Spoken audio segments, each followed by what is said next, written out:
నమస్తే మన Andhra Telangana mart 24 news కి స్వాగతం. నా పేరు దేవి. నేటి వార్తలు. కొత్తపేట ఎమ్మెల్యే బండారు సత్యానందరావు గారు మాజీ లోక్సభ స్పీకర్ జీఎంసీ బాలయోగి జయంతి సందర్భంగా ఘన నివాళులు అర్పించారు. సామాన్య కుటుంబంలో పుట్టి దేశ అత్యున్నత స్థానానికి ఎదిగిన బాలయోగి జీవితం ప్రతి ఒక్కరికి స్ఫూర్తిదాయకమని ఆయన కొనియాడారు. కోనసీమ ముద్దు బిడ్డగా దేశ రాజకీయాల్లో తనదైన ముద్ర వేసిన మహోన్నత వ్యక్తి బాలయోగి అని గుర్తు చేశారు.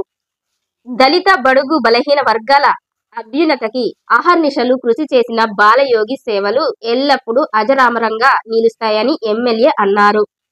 ఆయన ఆశయాల సాధనకు ప్రతి ఒక్కరూ పునరంకితం అవుదామని ఈ సందర్భంగా పిలుపునిచ్చారు.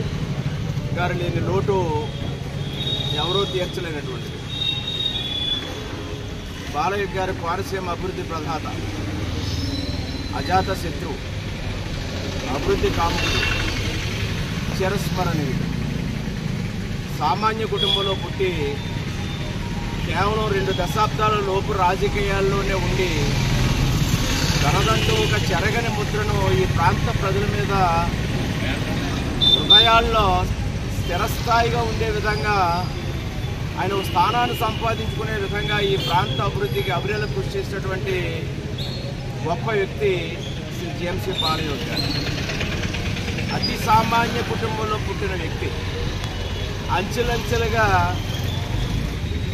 దేశ స్థాయిలో అత్యున్నతమైనటువంటి లోక్సభ స్పీకర్గా పదవిని అలంకరించి ఆ పదవికే ఉండి తెచ్చినటువంటి గొప్ప వ్యక్తి. మనందరూ కూడా గర్వపడే కోనసీమ ముద్దుబిడ్డ మన జీఎంసీ బాలయోగి గారు. ఆయన అడుగుజాడలు కోనసీమ ప్రాంతంలో ఏ మూలకెళ్ళినా అభివృద్ధి రూపంలో మన కళ్ళ ముందు కనిపిస్తూ ఉంటుంది. అటువంటి బాలయోగి గారి 74వ జయంతి సందర్భంగా వారికి ఘనమైన నివాళులు అర్పిస్తూ ఆయన మన నుంచి భౌతికంగా దూరమై 2.5 దశాబ్దాలు కావస్తున్న ఇప్పటికీ కూడా ఆయన మన మధ్యలో కళ్ళ ముందు ఆయన చేసిన అభివృద్ధి, ఆయనతో ఉన్న సాన్నిధ్యం, అనుబంధం కనిపిస్తూనే ఉంటుంది. నాతో అత్యంత అభిమానంగా, చాలా చనువుగా కలిసిమెలిసి పనిచేసినటువంటి సంఘటనలు కూడా గుర్తుకొస్తూ ఉంటాయి. అటువంటి బాలయోగి గారు మరి ఈనాడు లేని లోటు ఎవరు తీర్చలేనిది. ఆయన ఆశీస్సాలు పాటుపడుతున్నారు.